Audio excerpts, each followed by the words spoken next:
ഇല്ല, ഞാൻ കണ്ടില്ല. ഞാൻ കഴിഞ്ഞ കുറച്ച് ദിവസങ്ങളായിട്ട് നമ്മുടെ ഈ ടീമിൻ്റെ കൂടെയാണ്. അതുകൊണ്ട് തന്നെ നമുക്കതൊന്നും കാണാൻ സാധിച്ചിട്ടില്ല. പക്ഷെ നമ്മളിപ്പോൾ ഈ സോഷ്യൽ മീഡിയയിലൂടെ എല്ലാം കണ്ടുകൊണ്ടിരിക്കുന്നുണ്ട്.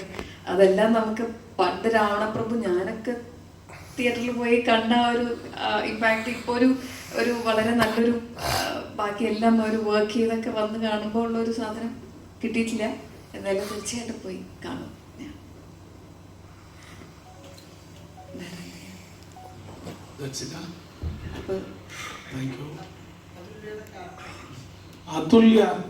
அதுல்யா வந்து ஹீரோயின். அவங்க வந்து படத்தில் வந்து ஒரு அது அண்டர்வேர்ல்டுன்னும் போது அதை ஒரு சேஃப் கார்ட் பண்ணுறதுக்கு ஒருத்தங்க இருக்கணும் இல்லைங்களா, from the official side, police or lawyer அந்த மாதிரி. அவங்க லாயராக இருக்காங்க படத்தில். Hero underworld mafia, is a lawyer, she is a lawyer.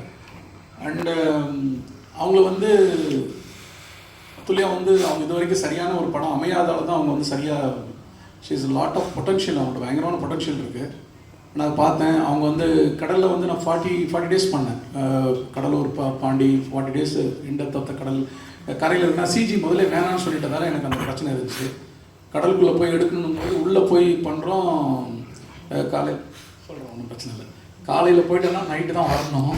இல்லை அவங்க கஷ்டப்பட்டது எல்லாம் சொல்லுங்கள், எங்களை அங்கே கஷ்டப்படுத்துறீங்களா அப்படின்றாங்க. சொல்லிடுவேன்.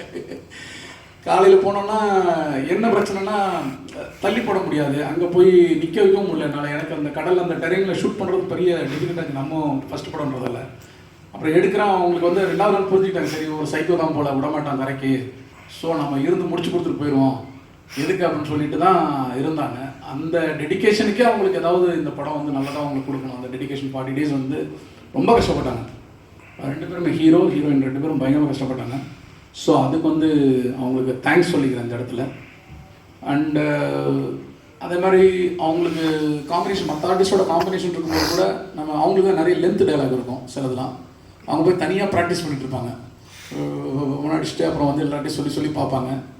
ஸோ அந்த டெடிக்கேஷன்லாம் அவங்களுக்கு வந்து நல்ல ஒரு இடம் கொடுக்குன்னு நான் நம்புகிறேன். நல்லா நடிச்சிருக்காங்க. டெஃபினட்டாக வந்து நல்ல ஆக்ட்ரஸ் தான் அவங்க. அவங்களுக்கு இந்த படம் நல்ல ஒரு பிரேக் இருக்கும். சௌபவர்ணிகான்ற கேரக்டர் நடிச்சிருக்காங்க. அண்ட் இந்த படத்தில் ஒரு சாதாரணமாக ஓகே வந்தோம் ஒரு ஹீரோயின் அந்த மாதிரி மட்டும் இல்லாமல் இந்த கண்டென்ட்டுக்கு ஒரு ஹீரோவோட ட்ராவல் பண்ணுற மாதிரியும் இந்த கண்டென்ட்டுக்கு ஒரு இம்பார்ட்டன்ஸாக கூடவே இருக்கிற மாதிரி ஒரு இம்பார்ட்டண்ட்டான கேரக்டர். அது இந்த மாதிரி ஒரு பெரிய படத்தில் இவ்வளோ ஒரு மாசமான படத்தில் அமையிறது ரொம்ப கஷ்டம். ஸோ அது சாருக்கு தான் நன்றி சொல்லணும். அண்ட் கடல் போர்ஷன்ஸ் நாங்கள் ஷூட் பண்ணும்போது சார் சொன்ன மாதிரி ஃபர்ஸ்ட் டே அப்படி இருந்தது.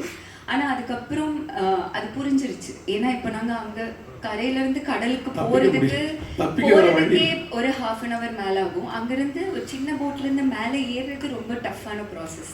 ஸோ அது ரொம்ப ரிஸ்கியாகவும் இருந்தது. ஸோ அதுக்காக தான் சார் அப்போ அந்த மாதிரி ஓகே அந்த ஷெடியூல் போட்டது புரிஞ்சதால அண்ட் அதுக்கப்புறம் பழகிடுச்சு. இது எல்லாமே வந்து நான் சொன்ன மாதிரி இங்கே கொச்சின் வந்துட்டோம் ப்ரெஸ் மீட் பண்ணுறதுக்காக சொன்னதில்லை. நான் வந்து நிறைய மலையாள படம் பார்த்து நிறைய பார்த்து வந்திருக்கேன். ஏன்னா நான் ஃபஸ்ட் படம் ஒர்க் பண்ண டேரக்டர் வந்து நகுலன் பொன்னுசாமி, அவங்க ஒய்ஃப் வந்து மலையாளி. ஸோ அவங்க வீட்டுக்கு போனால் டெய்லி ஏஷியானெட்டில் படம் ஓடினே இருக்கும். அவங்க சொல்லுவாங்க எனக்கு படம் பாருங்கள். எனக்கு ஃபஸ்ட்டுலாம் 2005-06 எனக்கு வந்து என்னடா பேசினே இருக்காங்க ஒன்றுமே புரியலையே அப்படின்ட்டுச்சு. அப்புறம் போக தான் சினிமாவோட புரிதல் வந்து உண்மையாலுமே டெஃபினட்டாக நான் வந்து கற்றுக்கிட்டேன்றது இந்த படங்கள் பார்த்து தான். இப்போ லாஸ்ட்டாக கூட வந்து நாங்கள் எல்லாத்தையும் படம் அந்த ரோந்துன்னு ஒரு படம் வந்துச்சு. அதில் வந்துட்டு ஒரு சீக்வன்ஸ் வரும். ஒருத்தர் வந்து பையன் வந்து குழந்தை டப்பாவில் போட்டு மூடி வச்சுருவார்.